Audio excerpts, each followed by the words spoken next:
Greg Bell, you want to start us off today? In all your games against, well, not all your games, you had a few against New England. What is it about a Bill Belichick defense that's so challenging, Russ? Well, I think Coach Belichick does a great job of just scheming, and it's a numbers game for them. They want to find out the matchups and everything else.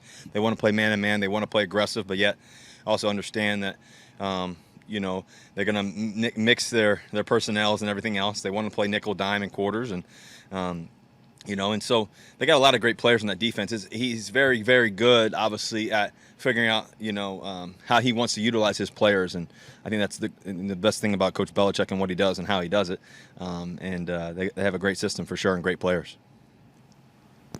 Joe Fan?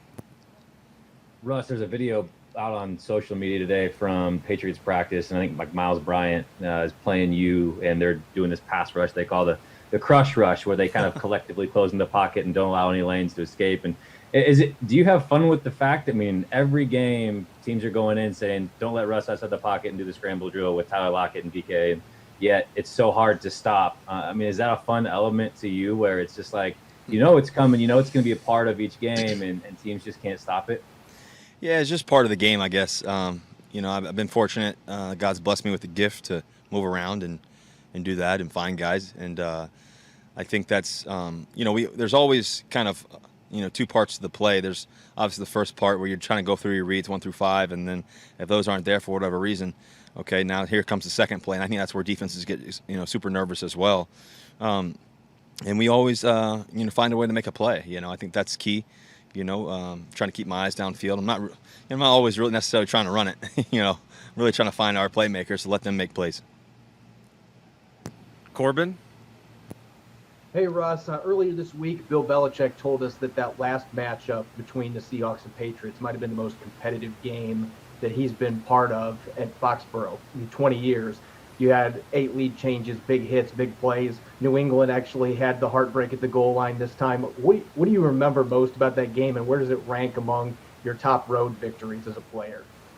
Well, obviously all the games we've played against them have been amazing games, back and forth, back and forth, back and forth. I think the latest game that we played in Foxborough was an unbelievable matchup, like Coach Belichick said. It was I think he said 8 lead changes.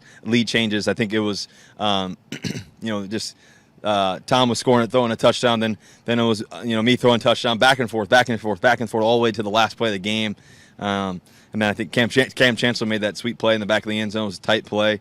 It was just 2 great football teams with 2 great coaches and everything else, and two quarterbacks going back after it, and just great players on the field. That was one of the best matchups I've ever had, and I think that if I were to rank it, definitely in the top 5 games for sure. Bob? Yeah, Russell, speaking of Coach Belichick, he's been very complimentary of you this week. And today I think he talked about how underrated you are and all that. I was just curious what you think when you hear a guy like that say that. And have you gotten to know him well at all during your career? Yeah, I've gotten to know Coach Belichick, obviously, just through the years, and just been around him a few times. I was at the White House Correspondents' Dinner, and we were sitting at the same table, and Tim Armstrong and I, and I think my mom was with me, or grandma. I can't remember which, but my mom and my grandmother came different years, but we spent a lot of time together there and just talked ball, talked life, and everything else. He's, he knows the game so well. Obviously, he's such a great coach. I think he's a lot different, obviously, off the field than he is, when it comes to the media and dealing with you guys, I'm sure. But I have tremendous respect. This game's gonna be a fun matchup. Everybody's talking about me and Cam. I'm thinking about Coach Carroll and Coach Belichick, 2 of the oldest guys in the game, 69 and 68. So that's the interesting matchup here. But now I have tremendous respect, obviously, for what he's done to win that much, to be at the same place for that long. He had a great quarterback in Tom, obviously, and a team that he helped develop and put together. And I have tremendous respect for how they've done it. So. He's definitely a Hall of Fame coach, and arguably the best to ever do it potentially. Jen? Russ, what's the biggest difference for you with Shoddy being in the booth this year instead of on the field? I was thinking about that this week. I'm actually on the way home from the plane. We actually practiced it in our mock games, And, in the mock games, I've had different I've had different moments. Like, so for example, when I was in college, Dana Bible and Paul Chris, they were up in the box. Then when I got here, Coach Bevel was down the field. Shotty's been on the field. So it doesn't bother me either way, honestly. It's coming through my ear, most of the time at least.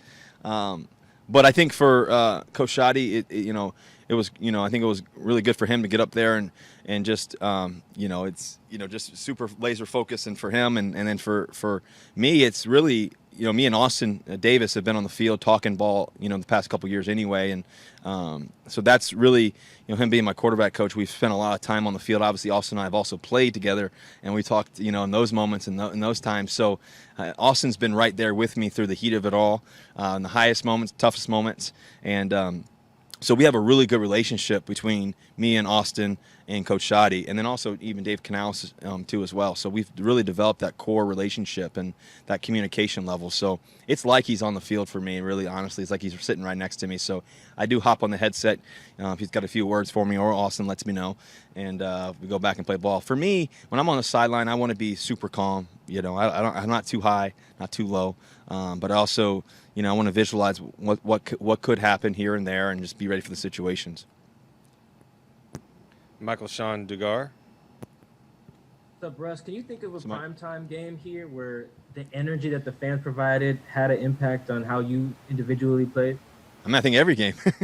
I think every primetime game when the fans are there, it always makes a difference. I go back to some of the special moments of obviously us, winning the NFC Championship game to go to the Super Bowl against the 49ers. This fourth down, and we got them the draw off sides, and Jermaine Kearse makes that great play down the field, and just different moments like that where it gets electrifying. The Saints game where we played in the playoffs and so many different moments. I remember my rookie year when we played the New England Patriots. That was kind of the game that I think I knew that I was ready, but I think people started recognizing, okay, he may be ready to play. You know what I mean? And so for me, I remember when we were able to win that game late. So moments like that are special moments for sure. There's a lot, and we're going to miss our fans for sure. They're the best in the world at what they do, and they're so dedicated. Can you remember the first time you became aware of the whole Let Russ Cook thing that's kind of taken over this year? I think Daniel Mogg showed me a funny picture of something. I don't know if you guys know Daniel, but I think he showed me a funny picture of it. Listen, I think that at the end of the day, I just want to win. Whatever it takes to win. I think it's part of it. I think I can definitely help us win. That's for sure. But I think it's not just me. We got so many great players, and we can do it in so many different ways. And to be, explosive offense and running the ball, throwing it deep, throwing it mid-range, throwing it short, doing all the different things. We want to be versatile, and we can definitely do all those things. And so for us, I think that's really part of the recipe, I guess you could say, of doing it all. Well done. Recipe, cook. Nice. Thanks, Russ. Yep. Thank you, man. John Boyle. Yeah, Russ, you touched on their defense earlier, but with Stephon Gilmore in particular, reigning defensive player of the year, just how, I know they move him around, just how aware do you need to be of where he is on the field? I mean, this guy on film is just unbelievable. I mean, making so many plays. I think Stephon, I got to know him through Pro Bowls and just playing in college and just different stuff like that. We've seen each other a bunch. He's really just all over the field. He's hip to hip with each guy. He's smart as can be, understands concepts, coached extremely well. He's a playmaker. He's a baller. He does it the right way. I think back to the Pro Bowl this year actually, and I got to spend some time with him, just talking life and talking ball and just his family and stuff like that. So I remember that distinctly. Actually, ironically, we talked for about 25 minutes, 30 minutes, waiting for one of our first meetings. So I have tremendous respect for how he plays the game and who he is as a person too. Tim Booth. Hey, Russ, you had said that your minor league baseball experience in Tri-Cities probably would have helped you get ready for having no fans in the stands. I'm wondering if that actually proved true in Atlanta, and how weird you think it'll be on Sunday not to have fans here at Century. It definitely proved true. I definitely not having any fans there. Didn't get to see any of you all there. Didn't get to see anybody, family or anything like that. But I think it's when you get to play minor league baseball, you realize that each pitch counts, right? And I think when you're playing, in the NFL, you use those fans. It's an experience, going to an NFL game, going there. It's a certain experience, a certain feeling. And so I think the thing that I've always found is that, whether if you hit a home run or if you throw a touchdown, it's still the same feeling. It's still as that chilling feeling no matter where you are, whether if it's practice or if it's a game. If you hit the big free throw, the big three-pointer, it's still the same no matter if you're playing pickup basketball with the fellas and whatever it may be. It's still the same. So I think the thing that, I've really have found is treating each day as its own moment. Treating each play as if it's its own moment. And I think that's really, really allowed me to slow things down. I've always visualized, thinking ahead and everything else. And we actually talked on Danger Talk I actually was on with John David Washington, and we were talking about his new movie Tenet, for example. And we were talking about this, of being able to, visualize ahead of time and backwards too as well. Basically the whole movie's in reverse. And so, that's one of the things I've always done since I was, my dad talked to me about visualization a long time ago. Was visualizing the ball not just being caught, but also, it coming back to your hand. And so all those different things I try to use to play the game. Jackie?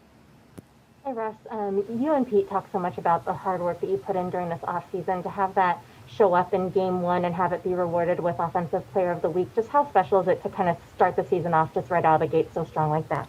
It's a great thing. It's a team award, really, because we all did it. We all made plays. Everybody contributed in so many different ways. It was such a blast out there to play, go on the road and get a huge win, our first win of the season, go 1-0. That's all that matters. It's just the first game. We got 15 more regular season games to go, and the reality is we just got this one to go. And so we're going to leave everything on the field. To win accomplishments like that, it's a blessing for sure. And I'm not downgrading it by any means. It's a lot of hard work. You put a lot of work this offseason, a lot of attention to detail. A lot of time, out in the field and working and training and running and lifting and doing everything, and all of it comes together as one. But you can't do it without your teammates. You can't do it without the process. And I love the process. I've always told you guys that. I love the process, and we're just beginning the process. And so I'm excited about it, and hopefully we can keep it going.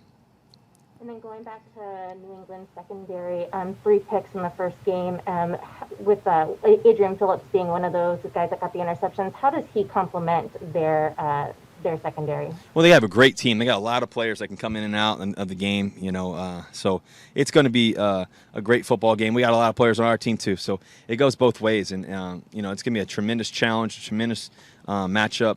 We're really looking forward to the opportunity just to get out there and play again, honestly. I mean, it's a kind of, I've always felt this way, but, with everything going on in the world and America and just to be able to play the game, it's just, I'm just grateful. Honestly, I don't mean to be all sentimental or anything like that, but just it really is. It really is just to be able to play the game, even though if nobody's out there. So we're excited about it. Obviously, they have a great team. We have a lot of respect for them. Brady?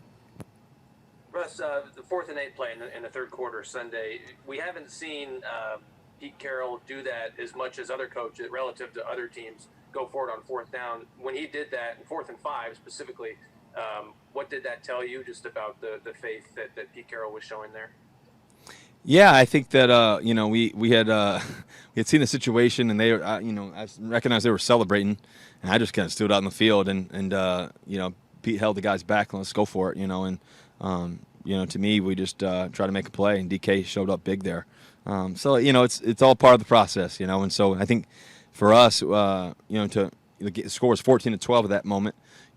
Key game, got great team on the other side too as well, and it's time to separate a little bit, and so we had to, and sure enough we did there.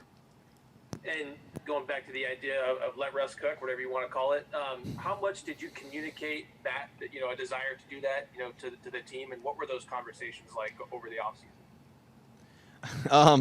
I think first of all, I think it was to me, I come to play this game to be the best in the world. That's just the bottom line. I don't wake up to try to be anything different.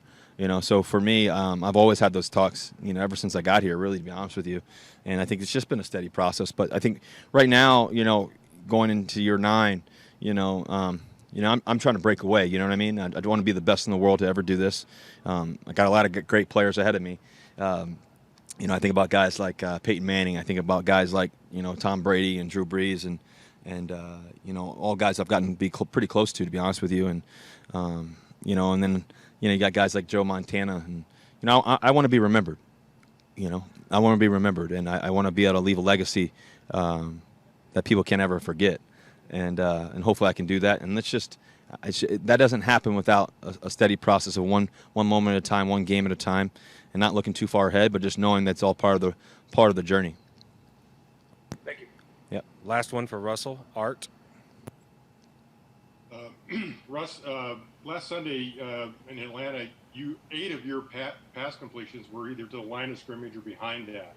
Was that a part of the game plan to try to take the pass pro pressure off of the 3 new guys in the offensive line? No, I thought the offensive line did a great job, Art. I think they did a tremendous job. I thought that D. Lou did a tremendous job. I think Shell did great. I mean, we mentioned we had those, that early sack in the first play of the game. They just kind of came upfield right away. But we just wanted to spread the ball around in different ways. Obviously, we took our shots down the field. We mixed it up mid-range. We threw it, short too as well. We did a lot of different things with the football.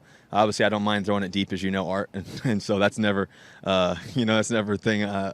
But I think that was just part of how it all worked out, and I think that's just how that game worked out in particular and spreading it around. Do you remember throwing that short? The flat passes like that many in one game? Yeah, I mean, I don't remember how many it was. I think you said 8 of them. 8, yeah. So I think that's a good mixture. We threw some 8 short ones. We threw some. I'm not sure how many mid-range ones we threw, and we threw some long ones too. So it's good. It's good to mix it in. All right. Thank you, everyone. Thank you, guys. Go Hawks.